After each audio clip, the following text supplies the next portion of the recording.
Welcome to Fast Friends. This is presented by the Mettle Factory.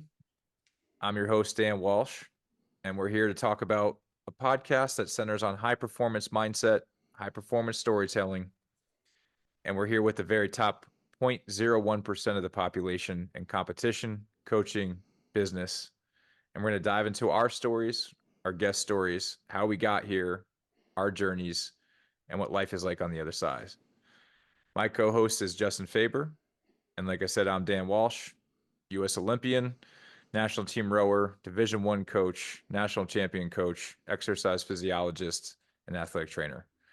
And our guest today is none other than my good teammate, Steve Coppola. So Justin, you and I rode together in college. We rode together on the national team. Why do you think Steve's here today? Yeah, so I think, let's first of all, let's introduce Steve without delay. So Steve Coppola, who I've recently been introduced to through Dan, is coming to us today from upstate New York, where he's from, Buffalo native, very proud Buffalo native. And he lives up there with his wife, Katie, and he has 4 kids. But then in his spare time, or I guess his full-time job outside of his full-time job of being a father of 4, is that he's the head women's rowing coach at Cornell University. And then prior to Cornell, Steve really had an impressive run where he stacked together amazing campaigns year over year at his alma mater, which was Princeton. So Steve graduated from Princeton, but spent, nearly a little over 8 years there coaching. And, was part of, prior to coaching, was part of their really, really strong rowing program, both as an Eastern Sprints champion and Ivy League champion, was a runner-up in the national championship, which I'm sure stung, which we'll get into later in the episode. And then Steve transitioned out of there into international rowing competition, where he spent 7 years on the national team, ultimately culminating with the spot in the men's 8 in the 2008 Beijing Summer Olympics, where he rowed with our co-host Dan, won a bronze medal, stood on the podium, as well as, had an amazing pedigree in rowing, literally dating back to 2005 to Gifu, Japan, where he was a bronze medalist in the World Championship. He won a pair of, Olympic. We gotta start over. We got it. Well, we got it. We got it. We don't have to start over. This is the fun, baby. This is the fun. It's a long resume. So Justin, I appreciate you. Yeah. It's a long resume. Not only that, but Justin, you're like, we're killing it. And this is the fun, man. Like, we got to show that it comes from practice. Yeah. Like, this isn't about today. This is about, what about 1 year from now? Right? 1 year from now. All right. Yeah. So I think that's good. And I mean, to me, this is fun, guys. You have too much accolades to talk about. Jesus Christ. Yeah, but to be fair, I was also a national champion back in the day when there was freshman rowing. See, don't even have that captured. Well, going away. But dude, not to mention though, you're a multiple-time national champion in U.S. rowing, because we do have a national championships that's just not as recognized as track and field nationals. Yeah, we have a lot of those. And I think it's important too, Justin. Like, yes, you're the co-host, but this is our first time meeting you and putting you out there. I think a lot of this is fun for me because the Fast Friends title is like, you guys were fast friends of mine, not only in speed, but in relationship. And Justin, how you came into my life is just amazing, because you were this sophomore coxswain your first time on the varsity team, and you just came in ready to run that ship, like literally run a ship. And to me, introducing you to Steve has been great, because a lot of stuff that I want to talk about in our conversation today is, Steve kind of walked in to his college scene as a sophomore with a legacy, and you came into a program where we were turning it around, and kind of having the perspectives of all three of us of how that happened. And it's fun because I've been part of both of your journeys and you've been part of mine. But like, to really get into it is, Steve, one of the things that impressed me when I first saw you as an undergrad at Princeton. So what's the difference in us in age? You just turned 40, correct? Yep. Yeah. So I'm turning 45 on Friday.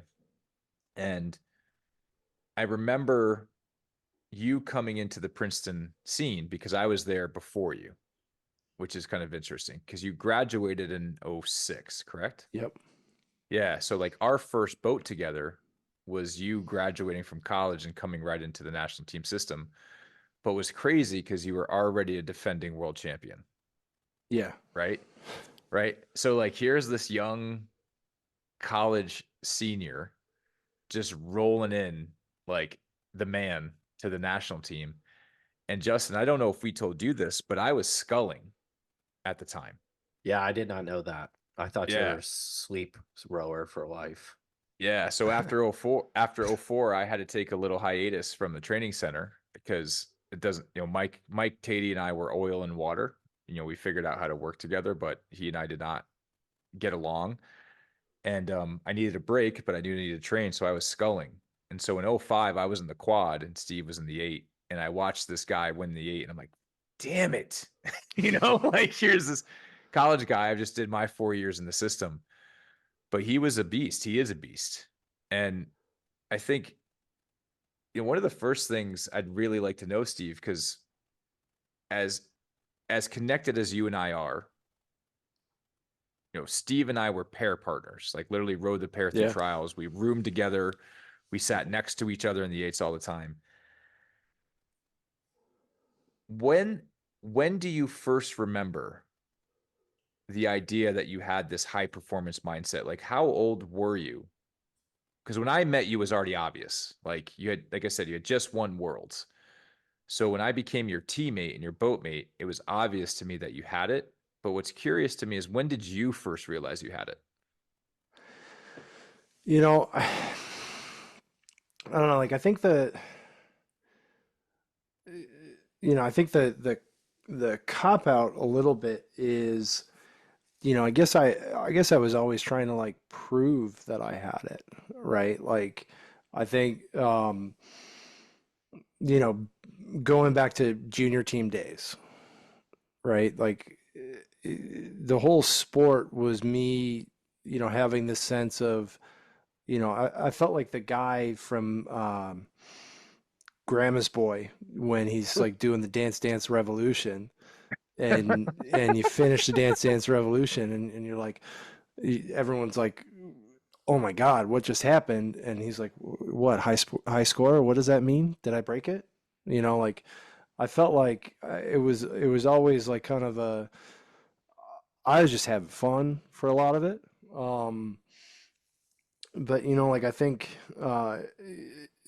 and part of that mindset was almost a little bit of like a defensive mechanism that I developed. Kind of going back to the days,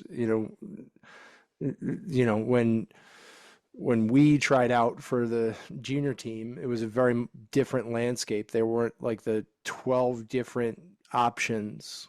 Can you just explain in detail for just anyone who's new to rowing, what is the junior team? Yeah, so junior team, right, under 19 or high school kind of national team level, but the under 19 squad. Like a junior Olympics for rowing, would you? I think it's, in Canada they have like World Junior, or not Canada, in hockey they have World Juniors where, you're representing your country, but it's under 19. But it's a development path to the Olympics. Yeah. Yeah. Okay. Theoretically, I think not always, but theoretically. Okay. And I just remember, after my sophomore year of high school getting invited to try out, and so I go down to this camp, and I'm bashing around just racing fours. And where was the camp? Philly. So I spent a lot of time. We were staying in at Valley Forge Military Academy, which Where apparently, is that? which Valley Forge Military Academy has claimed to fame is, I think they were featured in the movie Taps with Tom Cruise. Do you remember that one? Yeah, classic.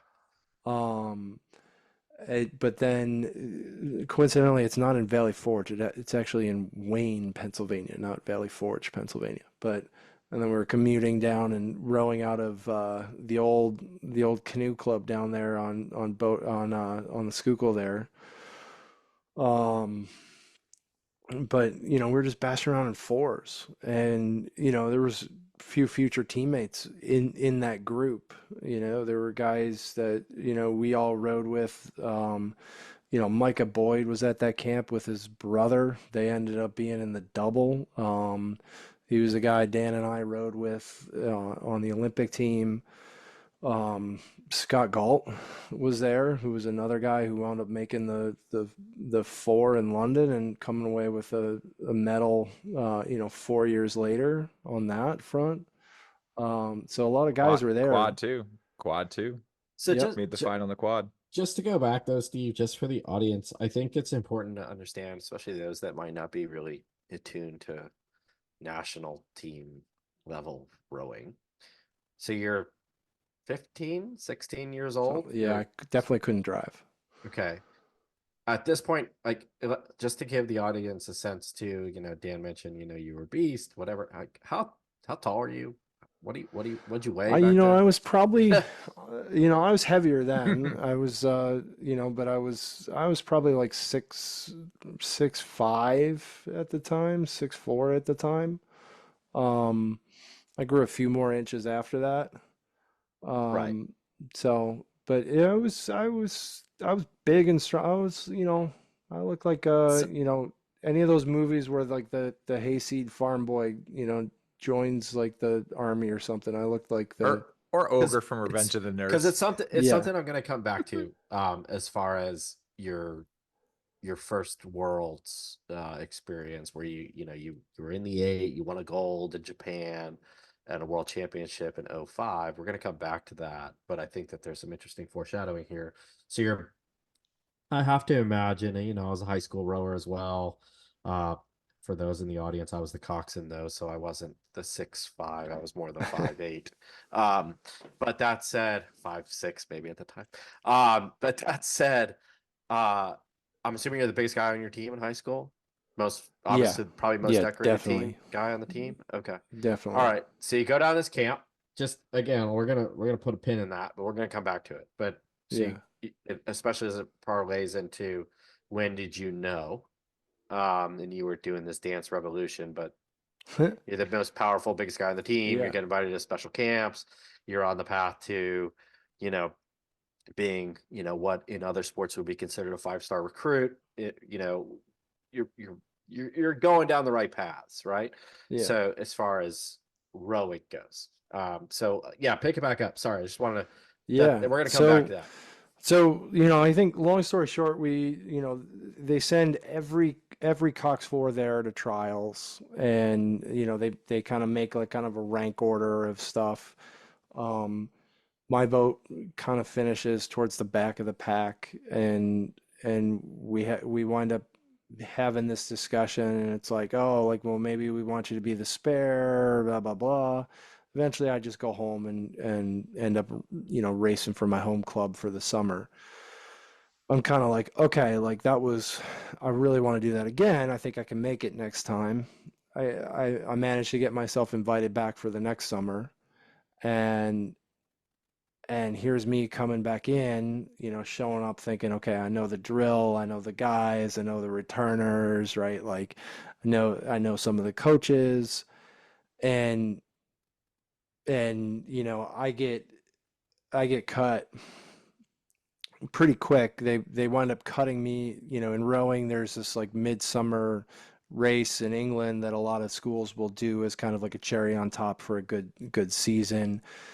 They wind up, it's the Royal Henley over in England, and they wind up basically cutting some guys, me included, to make room for the guys who were coming back after racing Royal Henley. And it's at that point where I kind of adopted this mindset of I'm not gonna bother to try to figure out what is going on or think too far beyond just the immediate practice and like the racing that's going to happen in that immediate practice, and not get caught up in the data or anything like that. And that was kind of, so I guess my roundabout way of saying like, how did you get to the why is I'm saying, you know, I was always trying to just try to go as fast as I could. And I was really resolved, which, Dan might laugh because I used to always ask a lot of questions of the coaches, but a lot of times it was just so I could put everything out of my brain and not try to figure stuff out and overthink it. So, I was always trying to prove that I could be fast and I could be one of the fastest. And, it was, so I never really felt like I was there. I felt like I was always just, you know, trying to go fast. Like I was never like, yeah, like I'm it or I'm the man, right? Like I was never the one who was going to stand up after a race after winning and beat his chest, but I was going to be really, really happy and I was going to kill myself to get in front. Um, So just going back to where I wanted to kind of regroup, right? So just to, even though I messed up your bio, I am decent enough at math yeah, that I'm looking at a chronological here, and it's very similar to your high school, and it goes a little bit in your mindset, right? Of a humble victor versus a yeah, showboat victor. Um, you're still in the Princeton varsity coming back after a world title in 05. So you won the world championship in an 8, but you're still an undergrad, if I'm yep. doing the math correctly. So you're going back onto a team that. So I had to go to class the day after we got off the Okay, plane from Gifu. so that's where That I'm kind of just sucked. trying to just tease it out a little bit for the listening, audience here is like just, so Dan and I obviously did our thing, you know, in the middle of, being either I Yeah, was still in undergrad, Dan was kind of his senior year, left, whatever, and went to the US team. But like you were kind of like, I guess you were basically rowing year round, right? Like you were yeah, doing yeah, pretty undergrad, much. you're racing the sprints, regular season, IRA, and then you were going straight into training for Worlds. You come back and say, I'm gonna go back in my Princeton boat. We're gonna go look to win a national championship. You guys come up. I have to Yeah, imagine it was a very close race to lose a national championship to some of our other friends that we'll probably have on other episodes. And you know, what's that like? Like again, like I know that you're a humble guy, but like, what's that like to be like, I just want a world championship, and like, I'm now doing dual races, and I'm trying to, not be the a yeah, big big man on campus, but still, obviously collegiate rowing is a little bit interesting in that sense that it's like you get to be a professional and an amateur at the same time, right? Because yeah. there's no such thing as professional rowing. But yeah, I want to understand that I kind of mean, why and mindset too. the cool thing is I never felt like I was like I felt like I had that accomplishment, but I never felt like I was like far and away the best guy at that boathouse, right? Like, Hmm. so it had I had, a guy in my class, this guy Sam Locke who ends up being an Australian Olympian. There's this other guy, Alex Hearn, who winds up in the 8 with us a few years after graduation. And who kind of consistently beat me on the erg. I was always kind of second to Alex. Um, and so it was kind of humbling. And, like those guys, like, you finish Worlds and, here it is, like I'm going back for senior year and my coach is not letting me, he's like, I'm not putting you in a team boat until October. Right? It was like the first thing he said to me. He's like, you can run, you can show up to practice and go paddle around in a single if you want, or erg or whatever, but I'm not putting you in a team boat until October. And he was And just kind of like, and this is Curtis Jordan, I'm yeah, that assuming. was Curtis. Okay. And And because he basically he was like, listen, if you don't take a break, Yeah. you're gonna be shot. And Need a I'm break. thinking about the spring. And I think that's a super smart. You're a coach now, right? yeah, Both of you guys are coaches. Like, again, outsider perspective, I think a really smart move, right? Burnout's real. I had a very dissimilar experience when I came back from the yeah, national team, as far as like, great, obviously I'm a coxswain, it's a little bit different.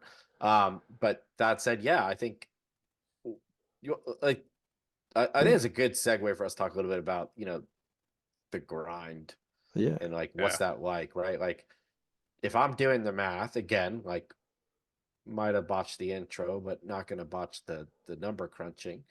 Um, you've rode, if I had to approximate, I gotta imagine you've rode 700 straight days by that point.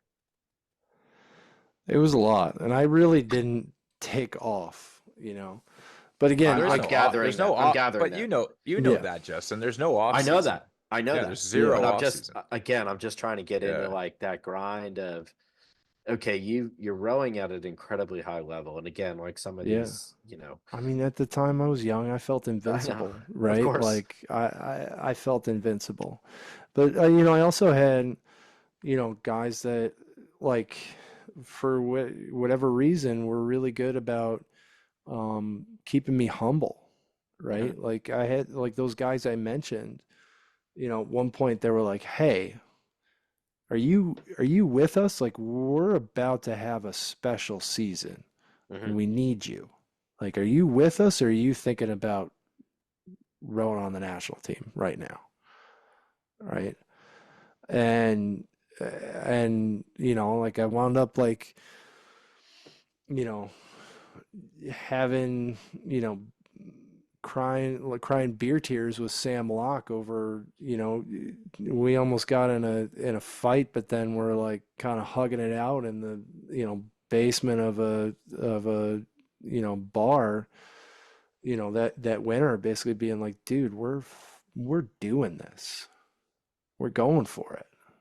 So it's I think there's always been, guys that have kind of helped keep you grounded, keep you humble. And, that's, for whatever reason, right? Like that's kind of been the mindset. That was like, Dan and I had a special group training together, Hmm. um, who were really good about keeping each other humble, but also like bragging on each other too. It was like, hey, yeah, we know what you've done.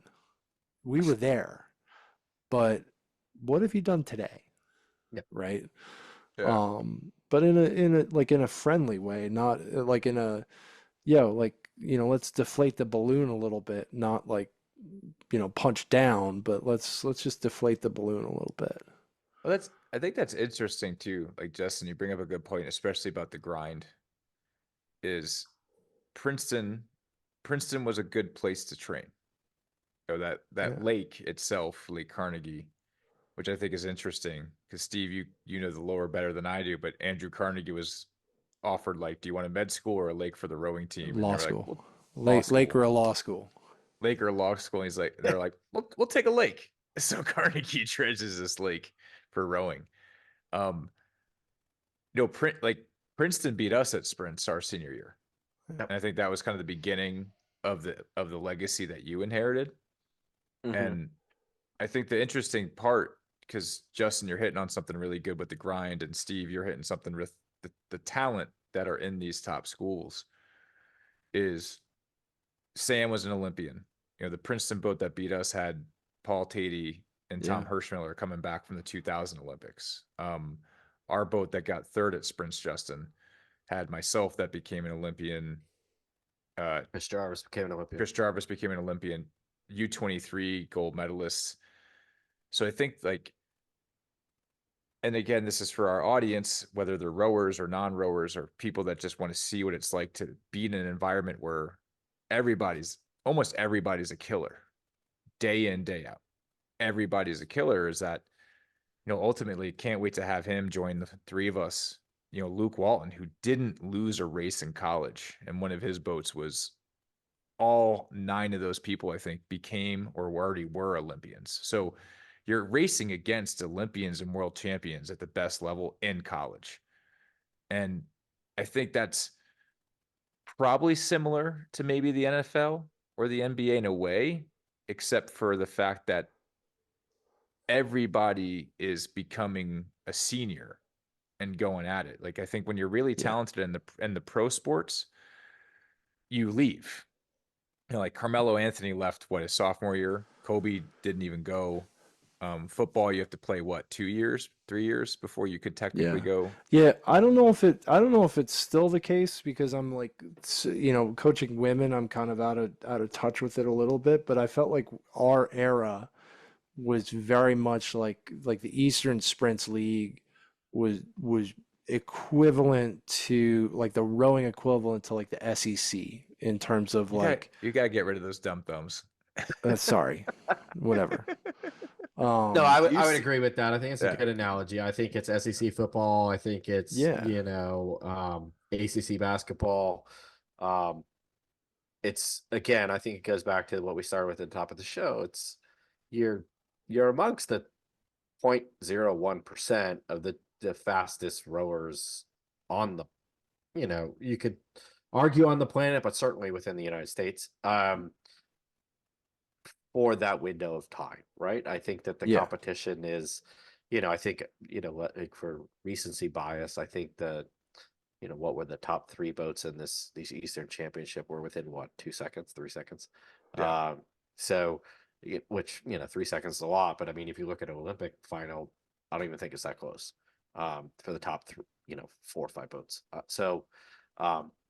It's fierce, which is awesome. And I think it's also an interesting look at, what Dan was alluding to as far as mindset, and a little bit of this grind. How did he do that? Like, how did you stay in it on your worst days when you had that much heat on you, just from your team, right? Just your teammates at Princeton, and then you have us, who are also your other cohort, because the national team trained in Princeton too.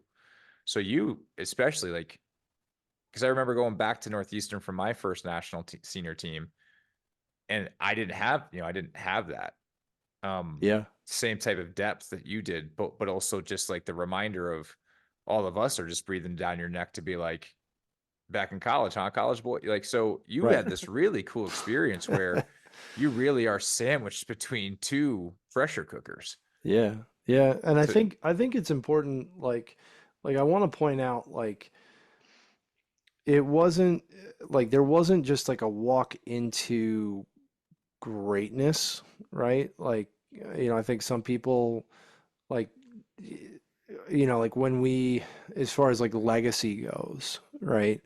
My wife and I went to see that movie Boys in the Boat over Christmas when it first came out. And the first thing she asked me after the movie was, she goes, "Where was Princeton?" And I was like, honey, like, Princeton was bad until like, 1995. Like, in 1930, when those guys were racing, like the Princeton guys were at the bar, like, so it really had to be built. Like, that legacy had to be built, and there were hiccups along the way. There were dark years along the way. Like my freshman year, like the varsity was in the C final my freshman year. Like my freshman 8 was beating our varsity. And so, like, we came up our sophomore year, and we kind of had to, like, a lot of people were looking at us because we had a really good freshman boat. Like, we went undefeated. We won, sprints, IRA, kind of going away. Won Royal Henley by open water in the Temple.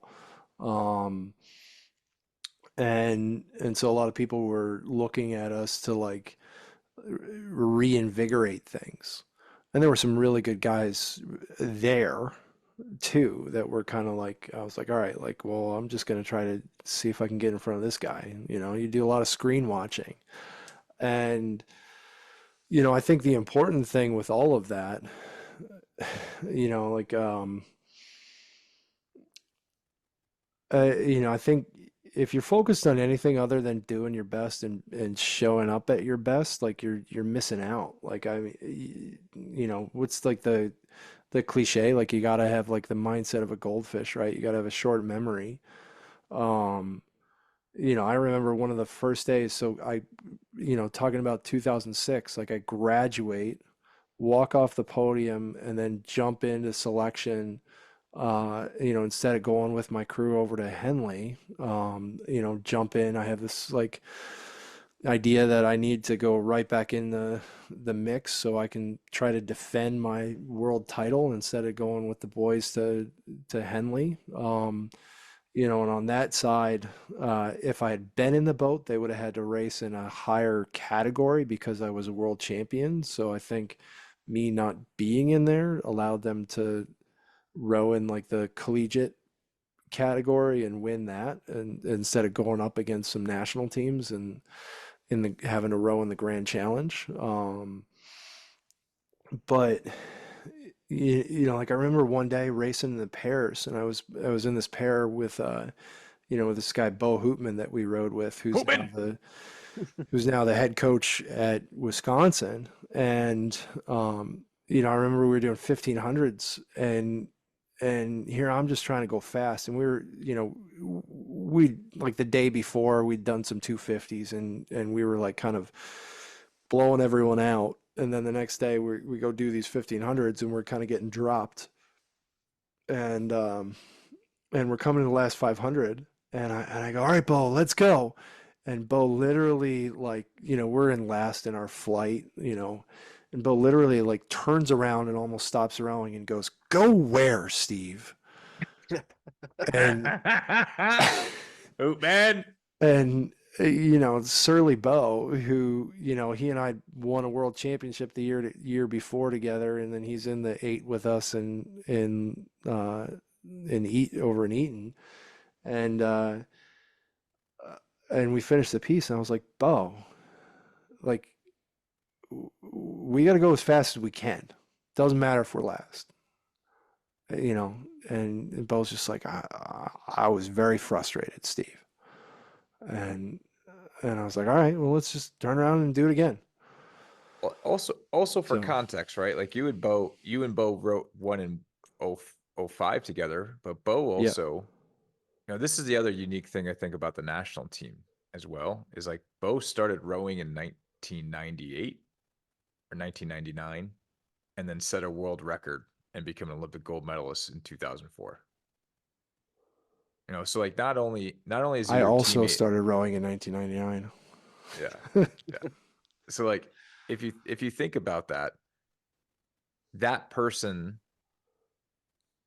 you're just coming off of college, you had a good day and the bad day. You're with a defending Olympic champion and world record holder, but also a teammate that you won gold with. Yeah. And I think also at this time, it wasn't at a Worlds, but we were starting to knock on all the 04 records in training and breaking them as a group. Yeah. Like the other really unique thing that you're making me think about, because I think Justin, I mean, I'm with you. I want to really just talk about like, when was it the hardest for you leading into Beijing? Like what,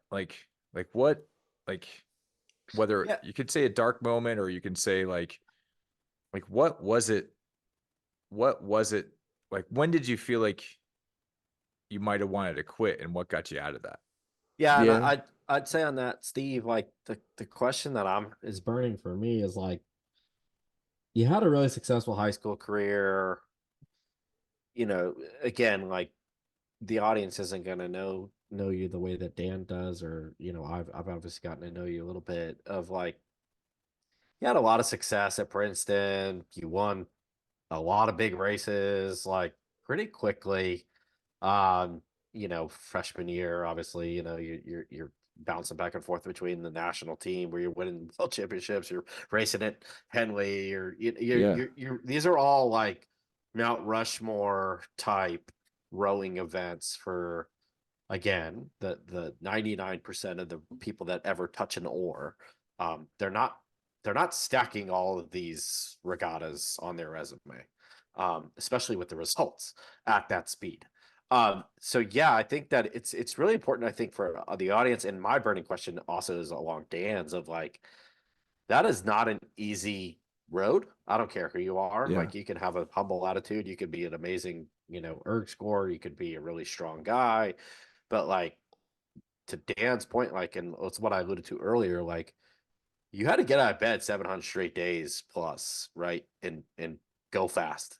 And be the, and to your point, you said, you just wanted to be the fastest guy in that day. Didn't care if you were dead last. You want to be the fastest Steve on that day. Yeah. But to string that together for a number of years is it's a really interesting kind of mindset slash, there had to be a lot of dark times there. Yeah. I don't care who you are. There's nobody does it that consistently at that level without a like self-reflective moment. Yeah. Yeah. I think always like where it's darkest is, when you stop to think like, how am I gonna, you're doing all that and making like basically no money. Yep. And I think where it's darkest is kind of when you have to say, I was lucky, I had a family where they were really supportive, and basically, like, I think the meat and potatoes of it is, kind of like my family, we, had a decent financial aid package at Princeton. So, as an undergrad, so there was still some kind of educational savings. My family, basically from when we were born, my grandparents, like every holiday were like, here's a $20 savings bond, here's a $50 savings bond, right? Like, and put it in the college fund, right? And basically, like, I was trying not to touch that, but it was basically like wherever it was darkest was when you're like, okay, like, how do I support my rowing habit here, right? Like, do I, really go hat in hand to, parents and say, all right, like, hey, like, I'm not going to go to grad school, so how about, you forward some of that savings money, so I can keep going. And, it was like, I worked hard to try to not, tap that too often. There were a few times, I think, where it was hardest was like, I had my transmission blow up when we were training in Clemson. And that was rough. That was, when you're, when you're making just enough to basically buy groceries, a $2,000 transmission, really throws you for a loop. And, I think, for me, it was like, okay, like,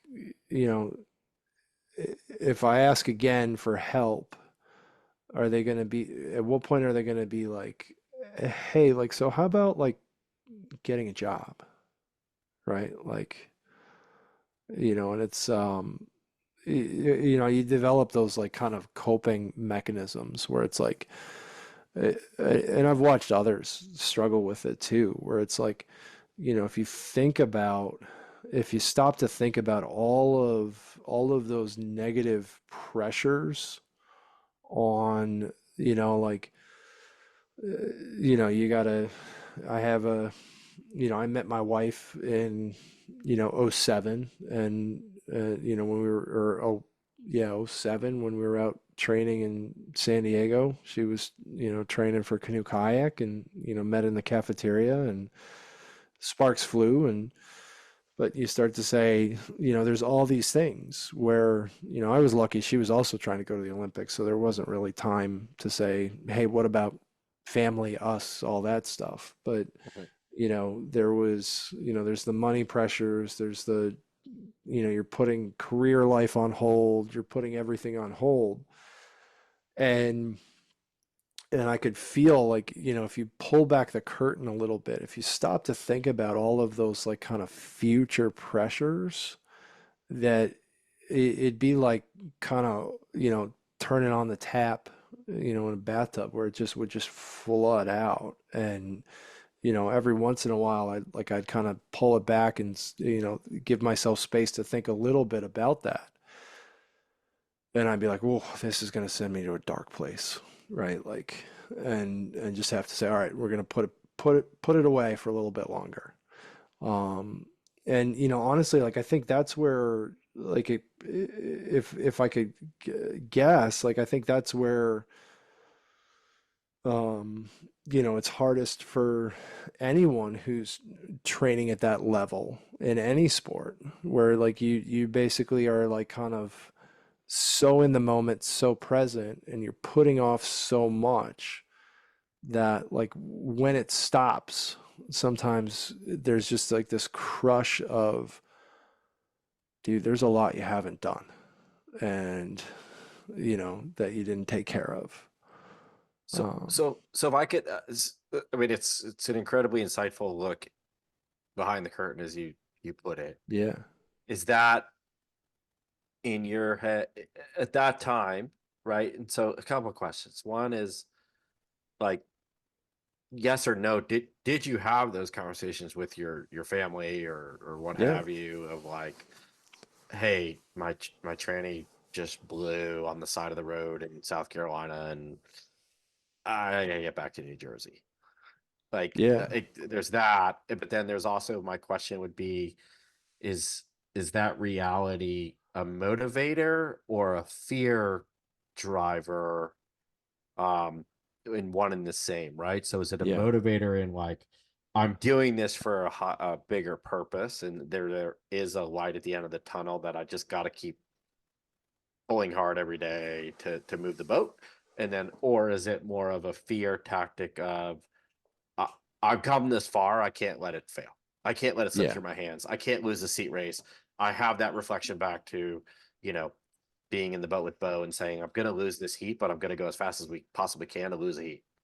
Like, Yeah. so how does Yeah. that I all think the play? latter. I think the That's a really latter. I interesting was like, stew. I think the latter. I would say like it was very much of I'll deal with it later. I'll put it on Got the it. credit card. I'll put the transmission on the credit card and figure it out. Got it. Right. And I Okay. was young. I didn't have that much wiggle in terms of Sure. max. But We were all there, man. it's it's like I think that was my first cycle, so it was pretty easy for me to say like, all right, like I'll just deal with it and we'll figure it out after the Olympics, whether I'm there or not. Mhm. Um, I certainly had those moments where I was like, am I gonna make it? Right? But I would say the second cycle, right, turning around, taking a little bit of time off, and then going for London. Um, I would say the second cycle, it was harder to push those away. And, I think um, that's one of those things that was kind of nagging, especially, when I put a lot of miles on my body, as you pointed out, right? Like when you're getting to the end, we were getting to the end of like the London cycle. So 4 years after that, 4 years after Beijing, Mhm. and I was thinking, we're coming into the close of selection, and it, I was starting to wear down, and I was just thinking, okay, like I think my body can make it. I think I felt like that little engine that I was reading, my boys tonight, right? Like it's like I think I can make it. I think I can make it, right? Like um and when you don't necessarily feel invincible is Mhm. when it's really hard to quiet all that other stuff. And when you're not feeling like, okay, yeah, I can go out and I'm just gonna crush this. Mhm. That's when it's really hard to quiet all those external thoughts of everything else. Like, dude, where are you gonna eat? Like, you're training in Oakland, California. Like, how the heck are you gonna get, you're gonna have to find some jobs along the way to get your car back. Like, what are you gonna do? You're gonna, all of those kind of, you know, questions of what are you doing, all that stuff, when you don't feel invincible, that's where it really creeps in. Yeah. I mean, I think for reference too, for the audience is, I mean, dude, it's the way that you're describing it. And Justin, I think you can even go back to that, to your first summer, is there's no less effort, skill, and determination at whatever top level you are in anything. Like whether it's entrepreneurial endeavors, whether it's acting, it's I think the hardest part for the Olympic movement, and it's being discussed right now, but even with a sport like rowing, because there's a lot of money around rowing, there's not a lot of money in it. So there's this perception of that there's easy wealth in it, or it's inherited wealth. The amount of work, that it takes just to participate in rowing for most people is insurmountable. Like literally practices are, if it's a 2-hour practice, you are literally rowing for 90 minutes of that. The other easily. 50, the other 15 minutes of either side of that practice are getting the boat in and out of the water and cleaned. It's and I just, the frustration that I'm viscerally feeling from you explaining it, Steve, is that you are training in and around the poverty level, and if you're clever, you can find some, like we had the Olympic O-Job program. Yeah. But the way that corporate had a great idea, but when you got to the stores, like they wanted to put me in lawn and garden. And when I said, like, can I do something in management to learn? And I was like, nope, we want you in lawn and garden because you're big and strong. We want you, they're 50-pound mulch bags. Steve and I worked with my buddy Simon on doing these synthetic ice skating rinks that was literally setting up, football field size ice skating rinks out of these. It was super. I'll give you my anecdote on that. Yeah. So I was training on the national team. For reference, the coxswain has to be a certain weight, and it's not a big one. It's about 122 pounds or something. I couldn't find a job in Princeton, New Jersey, except for in between practices. Wegmans grocery store would allow me to work in their bakery. Okay. So I literally would practice at 6 a.m. to whatever. I would go to Wegmans in the bakery, baking bread. Smelling on bread. Delicious bread all day. Flinging ciabattas and baguettes, and wow, they made this amazing like chocolate, like pumpernickel bread, whatever. And then I would go back to practice, and meanwhile I had to like maintain a weight. So I would like literally eat. I would make bread all day because it was the only job I could get that would let me work like, I don't know, 4 hours a day at the most. Because to your point, Steve, I had no money either. I was at the time I was like 20, literally 20. And I would eat rice cakes, but I would make like this gourmet bread all day. So yeah, there's certainly there's a mindset off the water as well of like there's we got to figure this out. let's figure it out, right? Like, so it's like, do you remember the opening scene of Wayne's World with Mike Myers and Dana Carvey in there, where he's I just showing the remember audience. the Gremlin. I don't really remember a lot about that movie except the Gremlin. He's showing the audience around his house, and he goes in the kitchen and he goes, I've had a lot of odd jobs. Let me put it this way. I have an extensive collection of name tags and hairnets. Exactly. Like, I worked in a wine store between training sessions. That was interesting. I learned a lot about wine. Wound up getting to sample a lot of really fancy bottles that I still can't even afford, but I was able to, had to taste them because had to sell them to some, be able to talk about them to clientele. Um, I got paid one summer I didn't know anything about carpentry. I got paid to repaint and, fix up some, rotted wood on the cupolas of like the Mercer boathouse.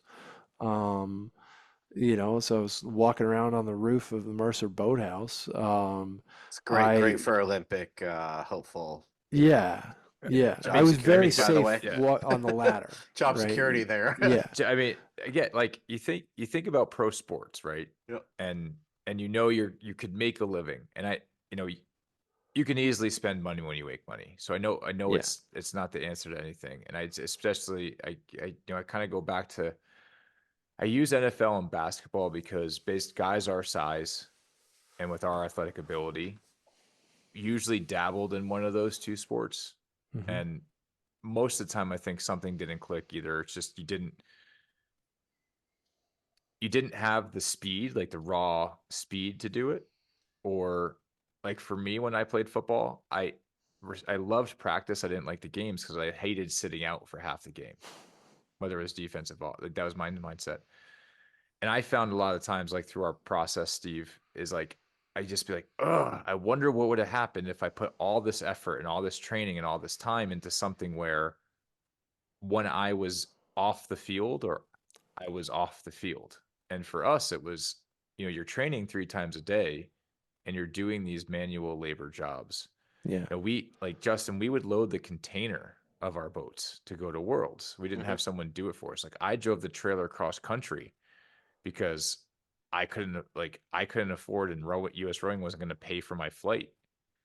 So I volunteered to drive our boats cross country to training camp. Like, man, you're making me realize, Steve, like how much more resilient we have to be again just to participate for the yeah, chance to like go at each other, because then it comes yeah. down to you have to, and I think this kind of segues into like my next question because I definitely know what mine is.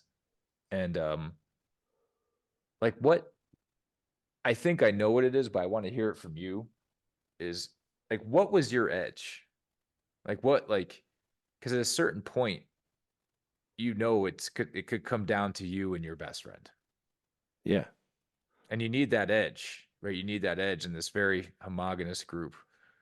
Like, what was yours that you felt like, okay, to win this piece against whoever it was on the day, Newland, Beery, Hearn, like, Powered how by a did you say, cheesesteak only, or some other low cost food. Go ahead. Yeah. yeah, but like, yeah, what was your edge that you knew that like that was Steve's magic and that was what's going to get you into the consummate team boat, man. As the boys Well, in the boat said, the hardest team sport to make in the world.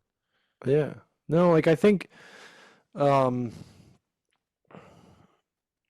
I tell my rowers that I describe rowing as it's you know I think everyone says it's a team sport, right? I always say it's an individual team sport where you're more like one of the people in the can line and less like ballroom dancing. It's not about, kind of like the leader follower matching of ballroom dancing. It's doing the same thing in a line with 8 other guys. And I think I think my edge was always, it was kind of born from what I said about getting cut from the junior team, where my edge was just like I wasn't going to overthink it. I wasn't going to think about what was on the line or anything like that. I wasn't going to give myself that space. And honestly, like the few times when I would let that creep in, it didn't go as well as it could have. So I was always just going to put it out and say, we're gonna go fast. And I think that's where like being in Princeton was really helpful for me. It was so I know every inch of that lake. Every inch of that lake. Still, I bring my crew back there and I still know every inch of that lake. I got so good. You might have felt this too, Dan. Like, do you remember? I felt like I was able to, tell like which coach was coming up by the feel of the wake before they even said a word. I could feel like the bow wake of the launch and be like, oh yeah, that's Mike, or oh, that's Corzo going by. He's not going to say anything to me, right? Or I like, didn't have that skill. That's I mean, our that's some amazing boat feel. Yeah, that's some amazing boat feel right there. Our superpowers are not the same. I could tell by the way they drove. Like I knew who was coming, and or like, oh, that's Tom Tehart. Like he coaches the women. He's not. I don't have to worry. Like I can stay relaxed and just keep going, right? Like I could feel from their wake. It's more so like I knew the launches, not so much the coaches, but then I also like in the back of my mind I would know like which coaches were in which launch. Um, but yeah, no, like I think my edge was just that like I was gonna be the same no matter what. Like I had resolved to be the same no matter what. Like that I was same effort no matter what the stakes. Same like so that like the guys in my boat knew exactly what they were gonna get every piece. And I don't know, I hope you guys knew that. No, I mean, But yeah, I can tell. Well, I can tell you, and I can tell the audience as somebody who's probably rowed a lot of strokes with you, and and being roommates, in so many different capacities, um, both living together, living across the street from each other, sharing hotel rooms is, all the personality tests that we've been subjected to and stuff. Like you are steady, man, right? Like you are the steadiest teammate. You're so emotionally reliable, except for when idiots like me want to poke you too much, and then you threaten to yeah, stab me, which yeah, was fair. that one time. Which was fair. Yeah, which was Father fair. Matamore used to say, "Beware the fury of a patient man." Yeah. But yeah, it was just, I could get riled up so easy, which sometimes was done on purpose and sometimes was done at my detriment by I think our teammates, but like you were unflappable, man. I think you still very much are. And it really is your superpower, and that's like observing it. Observing it was great. Having it in the boat was great. Having it in my life is great. But that is like, I would agree with your own observation as an outside and also as a coach, is that steady person in a team is so important. You can call him a glue player, steady player, but you are the world's best, right? So, You're the world's best.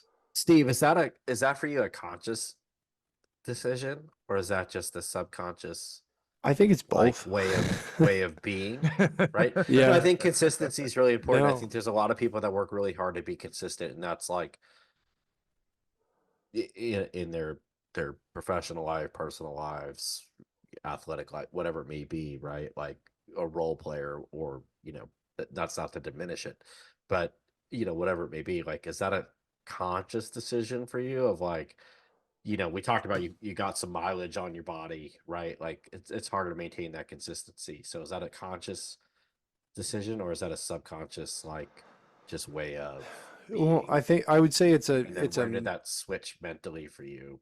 At what I point? would say it's a mindset that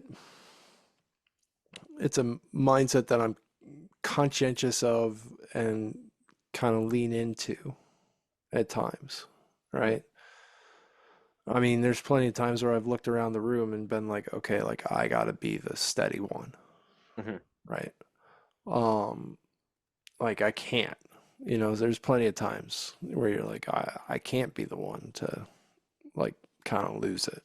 But Mhm. then there's also like, it's also like a mindset. I'd say it's a shield. It's both a a superpower and a crutch for me. And I'll, Always are. They always are. Your best asset can be your worst asset in yeah, in a moment if you're not cautious. yeah. So it's definitely both, and Mhm. I'd say I think the older I get, the more conscientious Sure. I am, and also kind of like as a coach, like that's like the big thing I'm trying to figure out is you know I think it's pretty. I'd say it comes naturally, like functioning. I feel like I can lead uh, a group of high performers. I'm really trying to be more conscientious about how to articulate Mhm. all that uh, to to the team I have currently. I don't know if there's any Olympians on that. There's a few that I hope will turn into that. Mhm. There's a reason why I recruited them, but it's like trying to um, figure out how to articulate that. And I think it's one of those things where, I think that's like the next challenge and like kind of like the hubris is to say, okay, like I want to figure out like that's the next puzzle is figure out how do you translate that kind of high performance mindset, whatever worked for me, but also recognizing what worked in my teammates and how do you articulate that and pass it on to people who you know have a yearn to learn it but don't necessarily have it innately, and maybe not necessarily uh, not all of them have the ability to eventually get there, but they're gonna go as far as they can. But it's like, how do you articulate it? So I think part of us talking about it is it's easier for me to talk about now because I've been kind of doing the work to try to figure out, okay, how do I articulate it? Because I think there is that, yeah, it's not for everybody, but I think, it's really, um, I remember I was telling Dan this where like I have twin boys and there was this moment where I had to call Dan, like a day later where the boys were sitting in the back of the car and there was just like this some babble and one was like Baba and the other one was like Bah, and then the other one goes yep, and I'm like, what just happened here? And so I started thinking about this whole like twin language thing, right? Because everyone's like, oh, watch out, like there's twin language is a real thing. And and I'm like, okay, well, like I don't necessarily think that they're making up their own language. I think they just have these shared experiences that they know what they're saying. So they're communicating, relating to each other because they spend 23.5 hours of 24 hours, together. So they have just infinite shared experiences. And I think there's this like, I had it with my teammates where, you know, you don't have to be as articulate because your teammates just know, Mhm. right? And Justin, even like I think it extends beyond even with like in general that kind of high performers like you kind of there's like the unsaid that isn't necessarily always articulated. So the question is like, how do you articulate it to someone who isn't there, whether they maybe they're not there yet, maybe they haven't done it yet, maybe they haven't put in the miles or the work or and um I think that all of that work to get there translates beyond industry, but Sure. you know, it's trying to figure out how do you articulate it.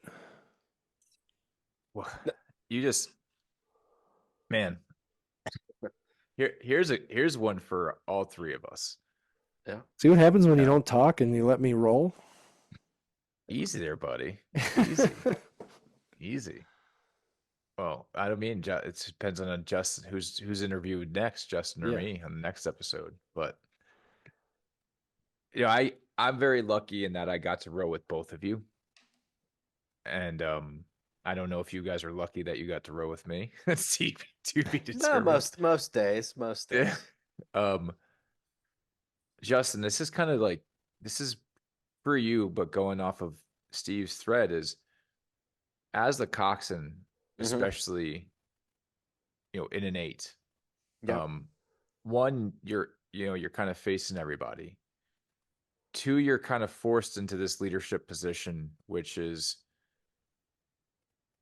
you had my trust immediately, you know, and I was, so like in the boat, I'm the stroke, you're the coxswain, and just for the audience, like we face each other. So I'm, you know, the rowers are going backwards, like we're facing backwards, and the coxswain steers. So a lot of trust has to go into the coxswain that they're steering. But you get to see all the personalities, right? You get to manage all the personalities. Yeah. And you got to manage those personalities too. And so how important is it for you to have a Steve in the boat? Because I think a Steve, like a Steve type of personality in any team, right, is needed. Absolutely. So, but I don't think you can have a full boat of Steves because it becomes too among us. And but 2 is, I would be interested in you know, what do you see of all those personalities, and who is our Steve in 01? Yeah. So I'll try to answer those in sequential order. So I think the first thing is, well, yes, you want a lot of consistent guys. You want guys that are going to show up and they don't have excuses, and they're gonna go very hard every piece, because it's a quiet assassin type thing, where you have somebody that's just consistently, you know, not necessarily the loudest guy in the boat, but certainly can bring up the level of the crew. I think that that's a really important attribute to have on any team. And obviously in an 8 setting, you want somebody who, I'll be honest, as a coxswain, like, you got enough going on. Like, you don't need another personality to manage sometimes. So, I mean, I had you in front of me. That was, I don't know, if I had my both hands full, I had, I still had to find more hands for everybody else. But no, so I think that that's super important. But I think there's a good debate that could be had about, like, do you want a boat full of consistent performers, or do you want a spark? I think that as a coxswain, from my point of view, you do want a spark, or somebody who's gonna have the twin language that you mentioned, Steve. I think that Dan and I had a little twin language going on. I think that there were other guys in the boat that had similar kind of grunts or rally cries or kind of screams, or just kind of special words or phrases that made the boat just ultimately pick up and go, right? So there's a lot that I could do from my seat, but I think that there's any coxswain, I believe, would be lying to you if they said that they could control that whole thing, as far as motivation goes, without a little spark that comes from somewhere within the boat. That could be your stroke seat, that could be somewhere further up in the boat. You never know, right? But I think that's a special thing that happens with crew language, if you want to translate it from twin language. And all the fastest boats I've ever had, I've always had guys that were just dead on, gonna bend the oar every stroke, and then you have these spark guys that really help bring it to another level very quickly. Dan was one of those guys. There was other guys. As far as who in a crew that Dan and I were in that was mentioned in '01, um, I don't know. It's hard to say who was the most consistent guy like that. I think that I mean, we're also talking about college age guys, right? college age guys, right? To a polished Steve, so it's not necessarily a fair I comparison. think that like I don't know because we had a lot of characters in that boat, and like there was nobody that was very quiet. Um, I don't know. I haven't spoken to him in 20 years, but probably I don't know. Jim was a pretty quiet guy, but he pulled really hard. I don't know. Like, who would you think? I don't know. Brent? I actually, and I think it's interesting because he's a Andrew? I coach. don't know. He's a coach. I would say Wheeler, right? Wheeler? Like Yeah, probably. Wheeler, Wheeler could get angry. Like Steve could get angry. Like I think sure. that to paint the picture is that Steve's emotional investment in himself and in his teammates is what made him so steady. Yeah. But his passion to win was palpable. So Yeah. I think Wheeler was definitely that. Yeah, I just it's really, Steve, this has been, to me, this has been amazing. We've been talking about doing this for a while. We've known each other forever. I'm was in your wedding. Justin, like how you and I reconnected is just amazing. To get to this point where I just looked at the picture and I was like, I haven't talked to Faber in a while. Let me call him. And I think that's the other really kind of the twin language is kind of where I have like one more question, because like here we are and I'm having one of the best conversations I've had with you guys in this process. And I'm really excited for like this moment because you are a coach, you're a Division I coach, you've had success as an athlete and a coach. You're working on building your team, which I know from experience at the high school level is really difficult. Turning a team around, I know as an athlete is really difficult. So if you could go back in time and coach yourself, when would that be in your life? And what would you say to yourself? Yeah, I mean, you knew this was coming. Yeah. Yeah. No, I knew. I saw the notes. I like there's always little snippets, right? Like there's always little snippets, but I think the easy and like kind of like the low-hanging fruit that you and I have explored is like actually like slowing down and advocating for myself in that second cycle when I wasn't feeling 100%. Yeah. Right? Like like I said, like that edge was both a blessing and a curse, right? I kind of felt like 100% of what I got was bet like even if it wasn't 100, like felt like it was more important to give 100% of what I had versus saying, hey, like I need to take a rest to get that 100% higher. So I think if I could go back, and like kind of coach myself up in anywhere, um, it'd be two things. It'd be, hey, it's all going to work out. Just go for it.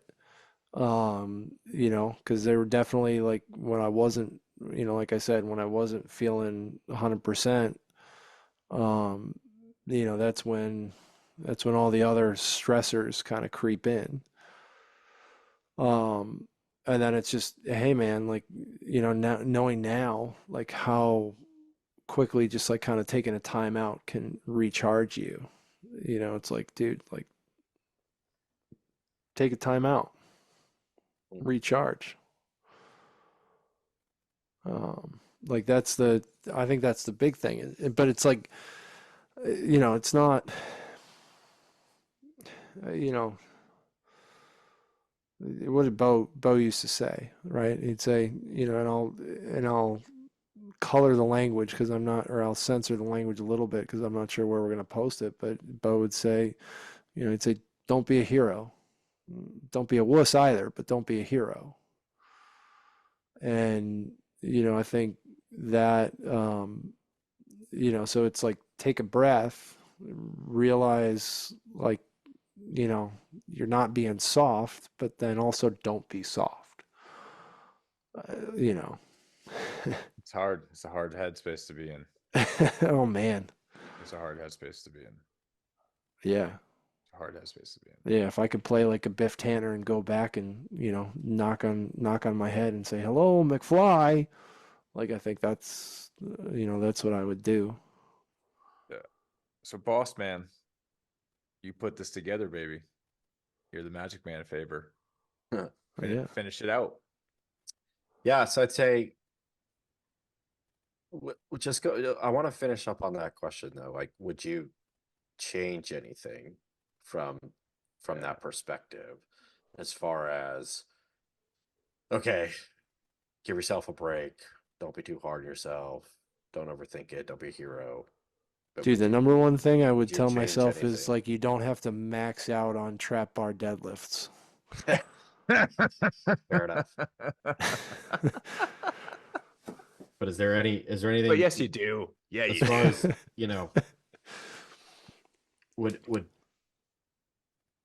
would you have changed anything as far as where you are today with that kind of mindset? Back to what you were just Dude, saying. Man, like I mean, hindsight's 20/20 for a lot of people. well, Some people would say I'm no. just so fearful of like, like the butterfly effect, right? Or what do you call it, right? Is it just the butterfly effect, or what do you call it when you like the time traveler's paradox, right? Like you go back in time and you step on an ant and suddenly people have wings or something. Like They didn't teach that at Northeastern. That must be Princeton philosophy class. What was it? The butterfly effect is that philosophy that like a butterfly can flap its wings in Japan and create a hurricane on the East Coast, right? Like, so I don't think that's what I'm going for, but something similar where, like, I mean, Dan and I have talked about this with our Olympic 8, and other people have asked me like, oh, like, would you go back and like try to change your start a little bit? And I'm like, like, yeah, we could do that, but I don't, would we have had such a fast second thousand then? And would we have actually gotten a medal if we did that? Or, like I don't want to, I think if I picked one thing, it would be, yeah, like you don't have to max out on trap bar deadlifts. I can remember the day in 2011 when I was like doing those, and I was like, oh, that didn't feel good.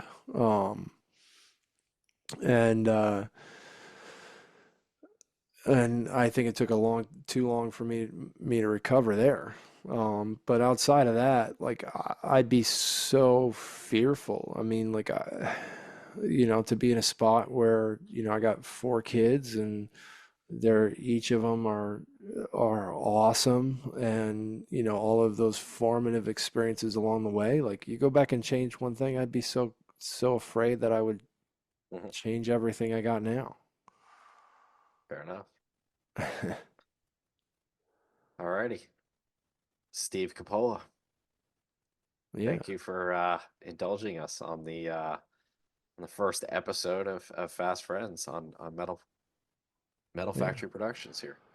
And now Dan? since I have all the editing power, I'm gonna go back and I'll take out all the stuff I didn't like. Good. No, it was fun. Well, It was fun. Well, and it's like, and I think just to stay with both the how meta this is, but also how real we want it to be is, Steve, welcome aboard. That's all for today's show. Fast Friends is a Mettle Factory production. All opinions expressed are our own and those of our guests. If you like our show, follow along and subscribe with us wherever you get your content and podcasts. Thanks for listening.